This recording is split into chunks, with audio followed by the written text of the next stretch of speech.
Terima kasih Anda masih bersama iNewsroom. Pemirsa, kita akan melanjutkan pembahasan terkait perang Israel-Hamas yang memakan banyak korban jiwa, dan masih bergabung bersama kami Pak Abdul Mutali, pakar politik Timur Tengah UI, dan juga ada Pak Ade Patmosarwono, Dubes Indonesia untuk Palestina dan Yordania. Bapak-bapak, kita masih tersambung. Kita ke Pak Abdul lagi. Pak Abdul, ini kalau untuk dampak dari serangan ini sendiri ke negara-negara lain, baik itu dampak dari sosial ataupun ekonomi, ada nggak sih Pak? Saya kira kalau dampak sosialnya jelas ada ya. Jangan sampai ini membuat stabilitas di beberapa negara, khususnya negara Muslim. Kan begitu. Otomatis kan ini akan tergelitik ya jiwanya, rasa kemanusiaannya begitu.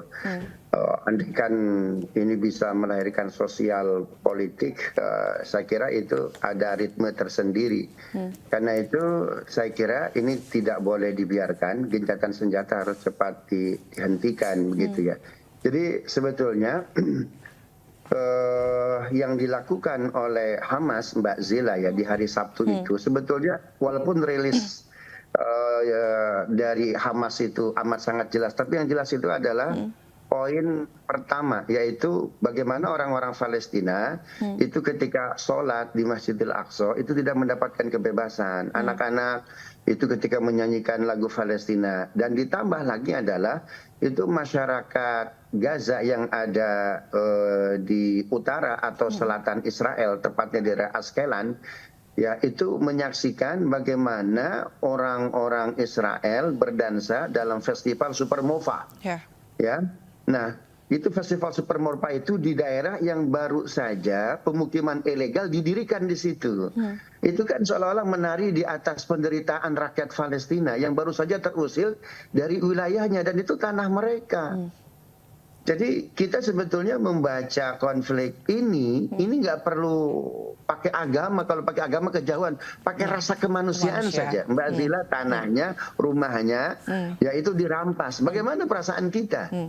Kan begitu. Nah, saya kira ini dampaknya amat sangat luar biasa, begitu. Baik dari sisi politik, dan ini dampaknya bukan hanya bagi internal Palestina, tapi minimum ya Liga Arab kemarin. Jangan sampai ini melahirkan gerakan-gerakan baru, kan begitu. Benar, itu yang ditakutkan. Tapi kalau menurut Pak Abdul sendiri, kenapa sih pihak Israel ini kan serangan bukan yang pertama kali begitu ya, maksudnya mereka perang, berkonflik gitu. Tapi kenapa sih pihak Israel ini tidak mendengar kecaman dunia untuk hentikan perang, untuk berdamai? Mbak Zila, andaikan head to head ya, Israel tok dengan Palestina atau dengan Hamas tanpa bantuan yang lain dan tidak ada donor dari Amerika, mungkin ceritanya akan berubah. Ya, ini setiap satu semester Amerika memberikan donor alutsista yang luar biasa, kan begitu. Kita tahu bahwa Israel dia hidup pertama dari Balfour Declaration, James Arthur Balfour ya. Dari situ dia punya energi itu bahwa Israel mesti punya state, kan begitu. Kemudian lahirlah resolusi 181 1947 melalui PBB, dibagi tanah Palestina menjadi dua. Nah, puncaknya kemarin waktu Donald Trump menjadikan Yerusalem sebagai ibu kota Israel Raya. Ini kan nabrak perjanjian internasional, itu kan daerah status quo. Ya, yang tidak boleh digunakan oleh siapapun, itu status quo. Itu wilayah tiga agama, ada Islam, ada Nasrani, kemudian ada Yahudi. Tapi ketika itu dijadikan capital of Israel, saya kira nabrak hukum internasional. Nah, menariknya Donald Trump ketika menjadikan Yerusalem sebagai ibu kota Israel Raya, itu kan kompetitor politiknya Hillary Clinton, kan begitu ya. Ini kalau digoreng kan bisa digoreng sebetulnya oleh Hillary Clinton ketika Donald Trump melakukan itu. Tapi pasalnya tidak, buktinya tidak, Hillary Clinton tidak melakukan melakukan pembelaan terhadap Palestina. Kenapa? Karena beliau pun ketika jadi presiden Amerika ya, dia akan melakukan hal yang sama. Begitu. Nah, inilah yang mesti diingatkan oleh dunia internasional. Menariknya, ini suara dari Cina luar biasa, mirip Rusia, mirip South Africa. Saya kira memang dunia mesti berimbang lah, begitu. Intinya dunia mesti berperan ya untuk atasi Betul, konflik ini betul. juga. Baik, kita ke Pak Ade lagi. Pak Ade, kalau misalnya ini kan bantuan katanya datang dari Indonesia gitu ya, apa sudah ada? Dan nanti gimana kalau relawan yang mau bantu ke sana aman nggak tuh Pak? Memang akses bantuan ini masih sulit ya, dari perbatasan masih tertutup dan juga untuk masuk ke jalur Gaza satu-satunya akses melalui Mesir, dan ini kita juga harus meminta izin atau meminta jaminan dari pemerintah Mesir, dan sampai saat ini kita belum tahu apakah pemerintah Mesir juga bisa memberikan akses atau menerima penyaluran dana. Namun demikian, kita juga sudah berkoordinasi juga dengan badan-badan internasional seperti ICRC untuk bila mana akses melalui yang normal biasanya mengalami kesulitan. Mudah-mudahan ICRC yang suatu organisasi yang netral bisa memperoleh akses ke Gaza. Ini memang suatu tantangan yang masih kita hadapi. Begitu pula dengan relawan yang mau ke sana gitu ya, karena kan mereka niatnya untuk membantu begitu. Apa ada hal-hal yang harus dilakukan atau hal-hal yang harus diperhatikan untuk para relawan ini agar mereka bisa safe di sana, bisa aman di sana saat membantu?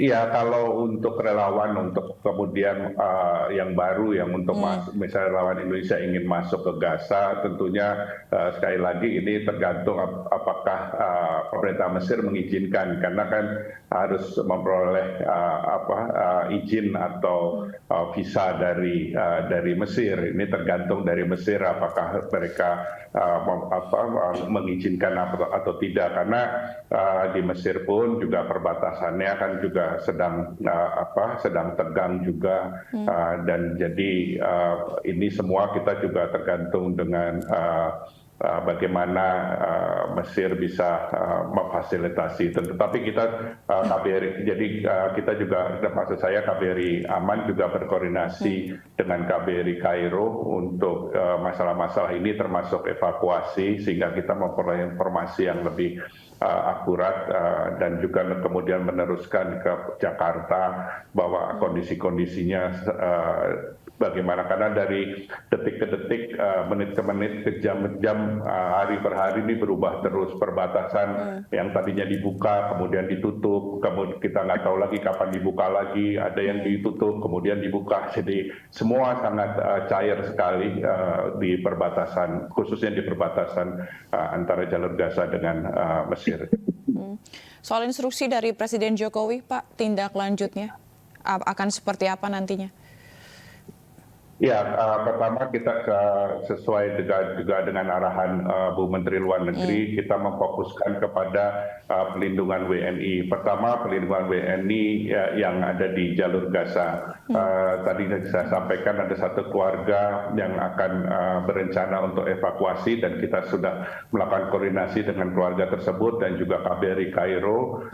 Kemudian saya mencatat juga bahwa ada relawan MRC yang masih ingin tetap di sana.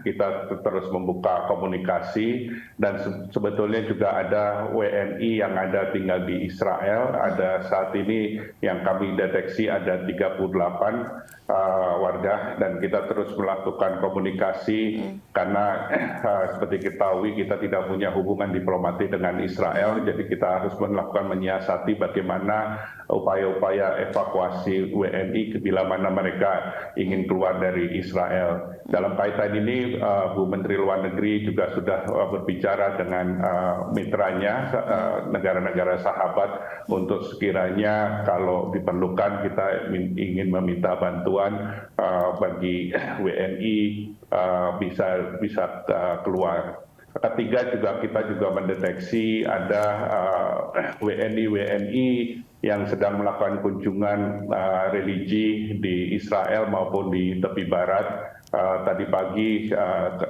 alhamdulillah ada 230 WNI yang melakukan kunjungan wisata religi sudah keluar melalui perbatasan di Jordania, dan ini juga mungkin sebagai catatan bahwa untuk keluar pun sangat sulit.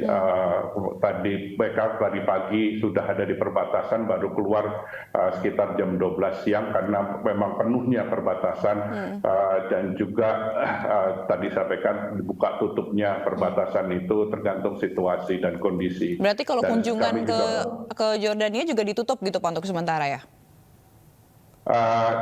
Kalau jadi tergantung dari pemerintah Yordania juga gitu, kemampuan mereka juga memproses mereka yang ingin keluar dari Israel maupun dari tepi barat ya.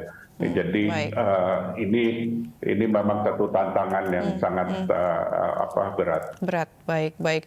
Tentunya kita berharap WNI semuanya selamat dan juga kita berharap para korban-korban juga tidak ada lagi korban-korban dan perang ini harus segera berakhir. Terima kasih Pak Ade Patmo Sarwono, Dubes Indonesia untuk Palestina dan Yordania, dan juga ada Pak Abdul Mutali, pakar politik Timur Tengah Universitas Indonesia telah bergabung di iNewsroom.